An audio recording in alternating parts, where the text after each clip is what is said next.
আসসালামু আলাইকুম। সবাই কেমন আছেন? আবারও ডাল ও পুঁইশাকের একটি রেসিপি নিয়ে এসেছি।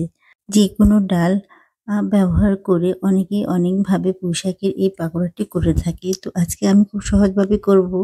১ম এ আমি ১.৫ কাপ ডাল ভালো করে পরিষ্কার করে ধুয়ে নিয়েছি। দিয়ে দিয়েছি ১০ টির মতো কাঁচামরিচ আর ১.৫ কাপ পরিমাণ পেঁয়াজের স্লাইস। এখন এগুলোকে সুন্দর করে ব্লেন্ডার করে নিব। তো ব্লেন্ডার করা হয়ে গিয়েছে। যেহেতু পাকোড়া করব পুঁইশাকের পাতা তো অবশ্যই লাগবে। আর এখানে আমি পুঁইশাকের পাতাগুলো একটু বড় দেখে নিয়েছি। তো এখন আমরা ডালের সেই পেস্টটা পুঁইশাকের পাতার উপর সুন্দর করে ভালোভাবে আলতো করে একটু মেখে নিব। মাখাটা হয়ে গেলে উপর থেকে দিয়ে দিব আরেকটি পাতা।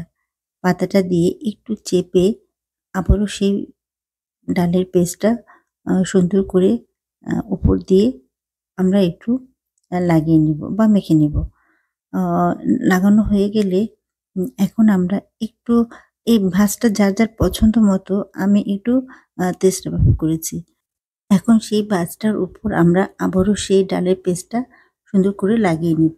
লাগানো হলে এখন নিচ থেকে উপর দিকে এটাকে তুলে উম আবারও সেই পেস্টটাকে আমরা আ পুঁইশাকের পাতার উপর ভালো করে সুন্দর করে একটু লাগিয়ে নিব।